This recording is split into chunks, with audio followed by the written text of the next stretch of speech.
اور بے شک ہم نے حصول نصیحت کے لیے قرآن کو آسان کر دیا ہے، تو ہے کوئی نصیحت حاصل کرنے والا؟ نحمده ونصلي على رسوله الكريم اما بعد فاعوذ بالله من الشيطان الرجيم بسم الله الرحمن الرحيم السلام علیکم ورحمۃ اللہ وبرکاتہ۔ آئیے تجوید سے قرآن سیکھیے میں آپ سب کو مرحبا۔ کیسے ہیں سب میرے ایمان ساتھی؟ امید کرتی ہوں آپ سب خیریت سے ہوں گے۔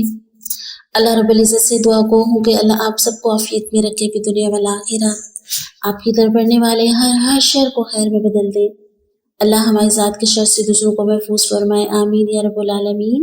تو چلتے ہیں آج کے لیسن کی طرف، سورۃ البقرہ۔ تو ساتھیو آج ہم پڑھیں گے سورۃ البقرہ دوسرا پارہ آیت نمبر 245 سے انشاءاللہ۔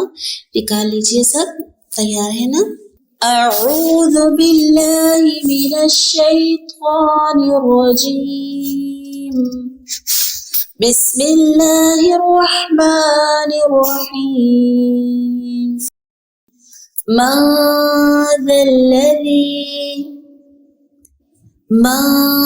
ذا الذی ذال نرمی سے، یقرض اللہ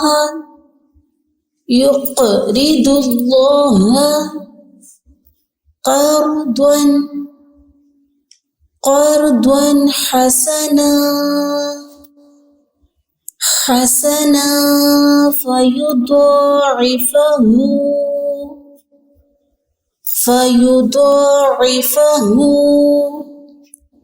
له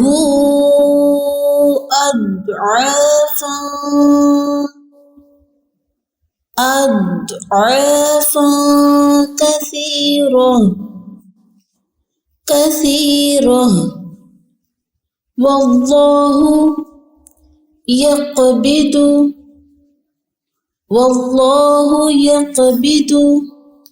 ويبسط۔ یہاں پہ قرآنی قاعدے میں ہم نے کیا پڑھا تھا؟ یبسط اور بسطن، یہ دو حروف ایسے ہیں جس میں صرف سین پڑھی جائے گی، ٹھیک ہے؟ اس میں سین پڑھی جائے گی، صاد نہیں پڑھی جائے گی۔ اور جیسے قرآن میں آتا ہے ام هم المسیطرون، سین اور صاد دونوں پڑھے جائیں گے، بمسیطر یہاں پہ صاد پڑھا جائے گا، ٹھیک ہے؟ لیکن یبسط یہاں پہ صاد کی جگہ سین پڑھی جائے گی، سین چھوٹی سی نظر آ رہی ہے نا سب کو؟ اسی طرح بس قوتن یہاں پہ بھی سین پڑھی جائے گی، دو حروف ایسے ہیں۔ تو یہاں پہ کیسے پڑھیں گے؟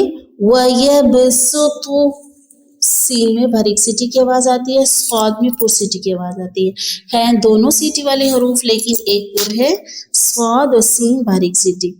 وَإِلَيْهِ تُرْجَعُونَ۔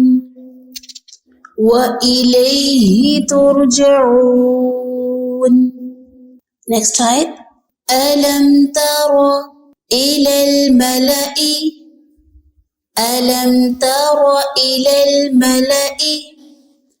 من بني إسرائيل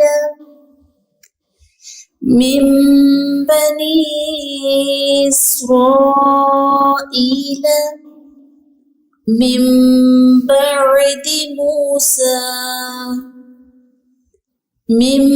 بعد موسى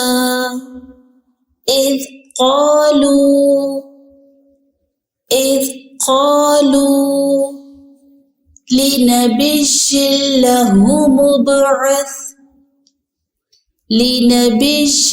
له مبعث بساکن کلکلا، لنا ملكا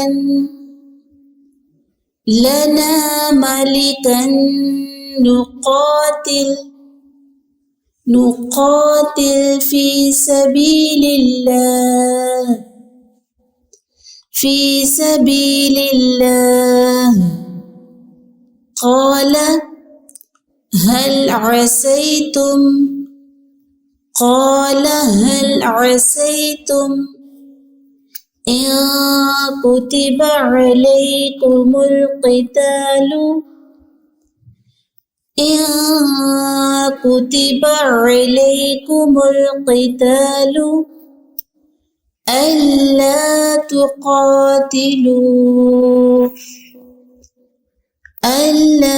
تقاتلوا قالوا وما لنا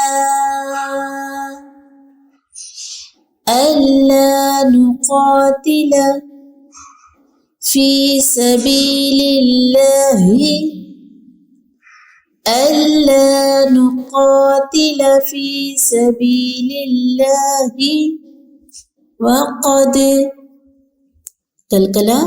وقد أخرجنا من ديارنا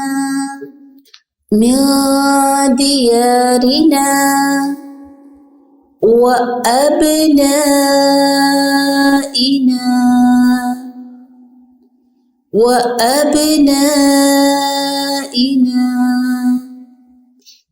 فلما كتب عليهم القتال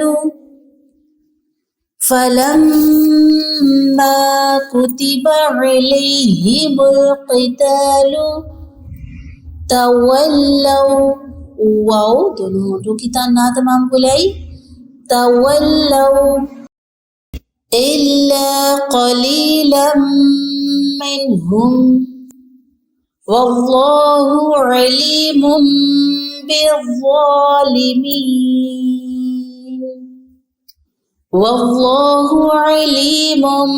बिज़्ज़ालिमीन। तो साथियों ये हमारा आज का लेसन और इसमें आपने निशान लगाने हैं सबने, कहाँ कहाँ कलकला हो रहा है, कहाँ कहाँ नून साकिन के कवायद से में क्या क्या आ रहा है और कहाँ कहाँ मीम साकिन के कवायद हैं और कहाँ कहाँ मद के कवायद हैं, ये सब आपने गौर फिक्र करना है और लिखना है और उसके बाद आपने सबक याद करना है। ठीक है, चलते हैं एक बार इसे फिर से देख लेते हैं इन आयत को। बिस्मिल्लाहिर्रहमानिर्रहीम मा ज़ल्लज़ी युक़रिदुल्लाह क़र्ज़न हसनन फ़युضाዒफ़हु लहू अज़आफ़न कसीरन वल्लाहु यक़बिदु व यबसुतु व इलैहि तुरजऊन। अलम तर इलल मलइ मिन बनी इस्राईल मिन बअदि मूसा इज़ क़ालू लिनबिय्यिन लहु मुबअथ लना मलिकन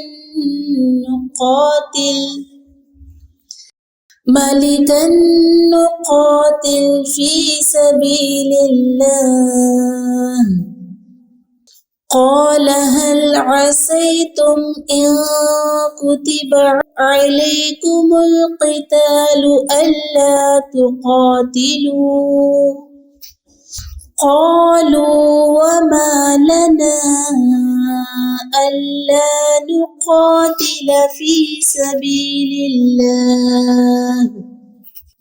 वक़द उख़रिजना मिन दियारिना व अबनाइना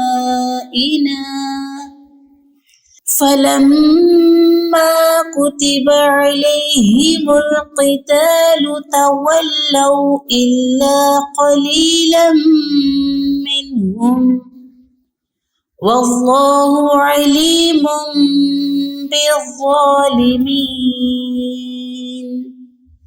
तो साथियों ये हमारा आज का लेसन कंप्लीट होता है अल्हम्दुलिल्लाह। अल्लाह ताला से दुआ करती हूँ कि अल्लाह ताला कुरान पाक को हमारे सीनों की बहार और आंखों का नूर बना दे और इस कुरान पाक से हमारी ज़िंदगी का कोशा कोशा रोशन फरमा दे। اور ہمیں بعمل انسان بنائے، آمین یا رب العالمین۔ جتنا قرآن پاک تجوید کے ساتھ پڑھنا ضروری ہے، اس سے بھی کہیں زیادہ ضروری قرآن پاک سمجھ کر پڑھنا ہے۔ تو پلیز جب بھی قرآن پاک پڑھیں ترجمے کے ساتھ پڑھیں، سمجھ کر پڑھیں، اس کا فہم جاننے کی کوشش کریں۔ جزاکم اللہ خیر، اپنا بہت سارا خیال رکھیں۔ سبحانک اللہم و بحمدک، نشہد ان لا الہ الا انت، نستغفرک و نتوب الیک۔ السلام علیکم ورحمۃ اللہ وبرکاتہ۔